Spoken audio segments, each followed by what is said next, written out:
अस्सलाम वालेकुम, welcome to Limelight Studio. K2 Pakistan के इलाके गिलगित बल्तिस्तान में मौजूद है।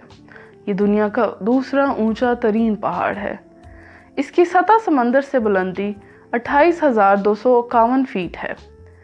K2 दुनिया के पहले ऊंचे तरीन पहाड़ यानी माउंट एवरेस्ट से सिर्फ चंद सौ फीट छोटा है, लेकिन माउंट एवरेस्ट के मुकाबले में K2 को सर करना दुनिया के हर कोपैमा का ख्वाब है, क्योंकि K2 की चोटी तक पहुंचना इंतहाई मुश्किल काम है। इसकी वजह K2 का मौसम और इस पहाड़ की स्टीपनेस है। ये पहाड़ बेहद सीधा है, जिसकी वजह से इस पहाड़ पर चढ़ना बहुत ज़्यादा मुश्किल है। हर साल दुनिया के बेहतरीन माउंटेनर्स यानी कोपैमा इस पहाड़ को सर करने का ख्वाब लेकर पाकिस्तान आते हैं।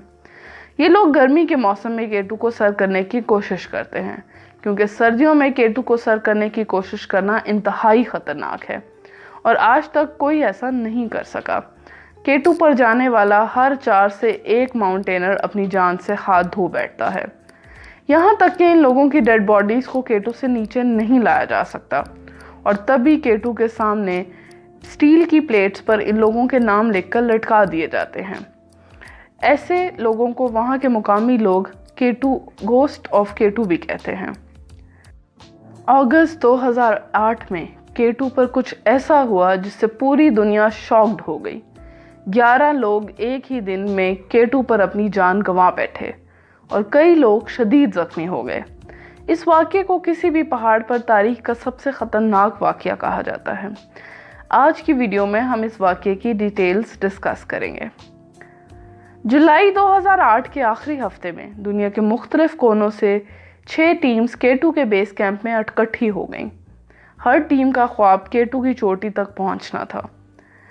इनमें Holland, Korea, Syria, America, France और इटली की टीम्स शामिल थीं।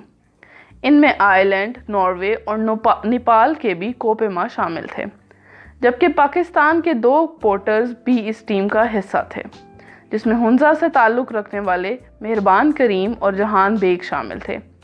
पोर्टर्स दरअसल उन लोगों को कहा जाता है जो कोपैमा की मदद के लिए उनके साथ पहाड़ पर जाते हैं, लेकिन K2 को सर करना आसान नहीं था।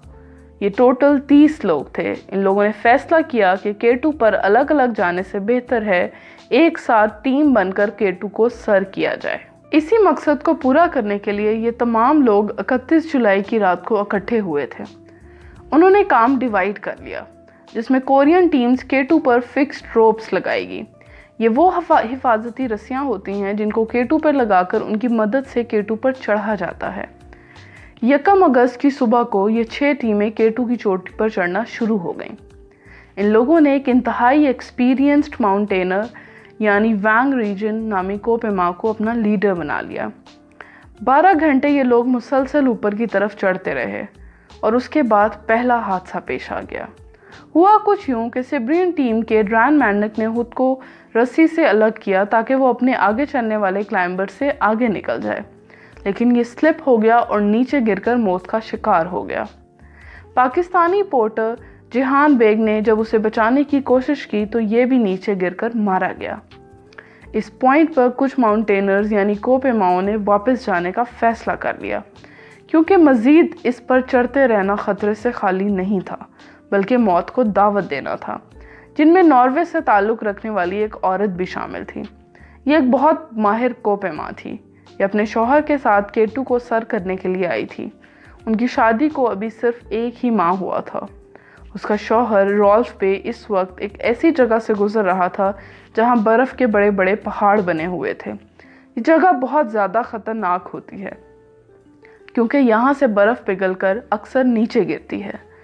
रॉल्फ की बदकिस्मती ये थी कि ये जो ही इस जगह से गुजर रहा था, उसी वक़्त एक बहुत बड़ा बर्फ़ का हिस्सा टूटा, जिसके नीचे ये दब गया और मारा गया। उसकी बीवी उसे थोड़ा ही नीचे से अपने शौहर को मौत के मुंह में जाता देख रही थी। ऐसी सूरत हाल में कोई कुछ भी नहीं कर सकता। किसी की भी लाश को रिकवर करना ख़तरे से खाली नहीं होता। K2 की चोटी के इतना पास पहुंचकर अब लोग वापस नहीं जा सकते थे। 3 लोग मारे जा चुके थे और फिर बाकी लोगों ने अपना सफ़र जारी रखा। इस एक्सपीडिशन का लीडर वांग रीजन शाम के 7 बजे K2 की चोटी पर पहुंच गया और उसके साथ 4 और लोग भी शामिल थे जो K2 की चोटी पर पहुंच चुके थे। दुनिया का दूसरा ऊंचा तरीन मकाम, अंधेरा और सर्दी ऐसी कि लोगों के जिस्म अकड़े हुए थे और इस हालत में K2 से नीचे उतरना बेहद खतरनाक था।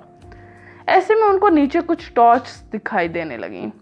ये कोरियन क्लाइंबर्स थे जो K2 की चोटी की तरफ बढ़ रहे थे। फिर अचानक कुछ ऐसा हुआ कि ये टॉर्च लाइट्स नजर आना बंद हो गई। जो लोग ऊपर पहुंच चुके थे उन्होंने ये सब देखकर बहुत परेशानी हुई, लेकिन वो लोग नीचे उतरना शुरू हो गए।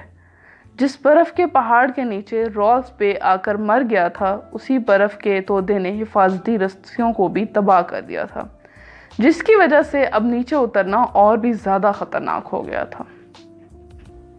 ये लोग अब डिवाइड हो गए थे। नेपाल का एक कोपेमा K2 के खतरनाक हिस्से यानी बॉटल नेक में फंस चुका था। ये जगह इंतहाई फिसलने वाली और स्टीप होती है। इसके दोस्त ने उसकी मदद करने की कोशिश की, लेकिन ये दोनों अंधेरे में स्लिप हो गए और K2 के बर्फीले पहाड़ में गिरकर कहीं मौत का शिकार हो गए। बॉटल नेक के इस हिस्से में 61 साला फ्रेंच क्लाइंबर भी फंसा हुआ था। उसका नाम ह्यूज डोबरेट था। इस आदमी की मदद करने के लिए पाकिस्तानी पोर्टर मेहरबान करीम भी मौजूद था। ह्यूज को डर था कि उसकी ऑक्सीजन की बोतल ख़त्म हो जाएगी, इसलिए वो तेज़ी से नीचे की तरफ उतरना शुरू हो गया। लेकिन अफसोसनाक तौर पर सिर्फ 10 मिनट के बाद ही ये नीचे गिरकर मर गया और मौत का शिकार हो गया। इसके बाद इसका पोर्टर मेहरबान करीम भी अंधेरे में कहीं गिरकर मौत का शिकार हो गया। पिछले कई घंटों में K2 कई लोगों की जानें ले चुका था और कई लोग मौत के मुंह में थे। एक्सपीडिशन का लीडर वैंग रीजन जो K2 से नीचे उतर रहा था, उसको नजर आना बंद हो गया था। K2 पर पड़ने वाली बर्फ की चमक से उसे ऐसा लग रहा था कि वो तकरीबन अंधा हो गया है। और फिर उस वक़्त दुनिया के दूसरे ऊंचे तरीन पहाड़ पर अंधेरा हो चुका था। 8000 मीटर की इस ऊंचाई वाले एरिया को डेड जोन कहा जाता है, क्योंकि इस ऊंचाई पर इंसान अपने होशो हवास खो बैठता है। इस ऊंचाई पर खाना हजम करना बहुत मुश्किल हो जाता है और ऑक्सीजन बिल्कुल ना होने के बराबर होती है। और वैंग रीजन ने पिछले 16 घंटों से कुछ नहीं खाया था। वो खुद को बहुत कमज़ोर महसूस कर रहा था। वैंग को फिर अचानक दोबारा टॉर्च लाइट्स दिखाई देने लगीं। ये वो तीनों कोरियन क्लाइंबर्स थे जो हिफाजती रस्सियों के साथ फंसे हुए थे। वैंग उन रस्सी को काट देता तो वो लोग नीचे गिर जाते। वैंग ने उनकी मदद करने की बहुत कोशिश की। 2 और क्लाइंबर्स पेरफोर्टला और मैकडॉनल्ड भी वहां पहुंच गए। इन लोगों ने काफ़ी देर तक कोरियंस की मदद करने की कोशिश की, लेकिन ऐसा नहीं हो सका। मजबूरन इन तमाम लोगों ने कोरियंस को छोड़कर नीचे उतरने का फैसला कर लिया। लेकिन फिर हैरत अंगेज तौर पर मैकडॉनल्ड फिर से K2 की तरफ चढ़ना शुरू हो गया और फिर अचानक एक एवलांच आ गया, यानी बर्फानी तूफान आ गया, जो मैकडॉनल्ड और 3 कोरियंस को अपने साथ बहा कर ले गया और इनकी लाशों का भी पता नहीं चल सका। अब सुबह के 5 बज चुके थे और एक्सपीडिशन का लीडर, जो कि अपनी काफ़ी बेनाई खो बैठा था, K2 पर ही सो गया। उसने थोड़ी बर्फ़ भी खाई ताकि उसकी बॉडी में पानी की कमी ना हो जाए। उसको ठीक से दिखाई भी नहीं दे रहा था। उसको पता था कि उसकी मौत K2 पर ही हो जाएगी, लेकिन उसने अपनी आखिरी कोशिश करने का फैसला किया। यह आदमी मुसलसल 3 घंटे तक नीचे उतरता रहा। यहाँ नेपाली पोर्टर पैम्बा ने अपनी जान पर खेलकर काफ़ी लोगों की जानें बचाई। पैम्बा K2 की चोटी से वापस नीचे पहुंच चुका था। उसको वॉमिट हो रही थी, लेकिन ये दवाई खाकर वापस K2 पर लोगों की मदद करने पहुंच गया। उसने इटालियन क्लाइंबर पेनफोर्टला को नीचे उतरने में मदद की। पेनफोर्टला की उंगलियां सर्दी की वजह से काम नहीं कर रही थीं। पैम्बा को यहाँ वैंग रीजन भी मिल गया। उसने उसको भी नीचे उतरने में मदद की। दोस्तों, इस वक्त तक पाकिस्तानी आर्मी के हेलीकॉप्टर जख्मी क्लाइंबर्स को रेस्क्यू करने के लिए K2 की तरफ रवाना हो चुके थे। ये रेस्क्यू ऑपरेशन इंतहाई खतरनाक था, लेकिन पाकिस्तान आर्मी के जवानों ने अपनी जान पर खेलकर सर्वाइवर्स को स्कर्दू के हॉस्पिटल में शिफ्ट किया। K2 पर 11 लोगों की जानें जा चुकी थीं और कई लोग शदीद जख्मी हो चुके थे। ये खबर इंटरनेशनल मीडिया में आग की तरह फैल गई थी। इस वाक़ये पर कई किताबें भी लिखी गईं और कई डॉक्यूमेंट्रीज भी बनाई गई। K2 को सर करना आज भी दुनिया के बड़े बड़े कोपेमाहों का ख्वाब है, जो इस पहाड़ के खतरे के बावजूद हर साल इस पहाड़ को सर करने का ख्वाब दिल में लेकर इस पहाड़ की तरफ का रुख करते हैं। ये थी K2 पर होने वाले हादसे की कहानी मेरी ज़ुबानी। आई होप आपको आज की वीडियो पसंद आई होगी। अपना फीडबैक हमें कमेंट सेक्शन में ज़रूर बताइएगा। And kindly subscribe my channel and press the bell icon so that you can not miss out the latest updates.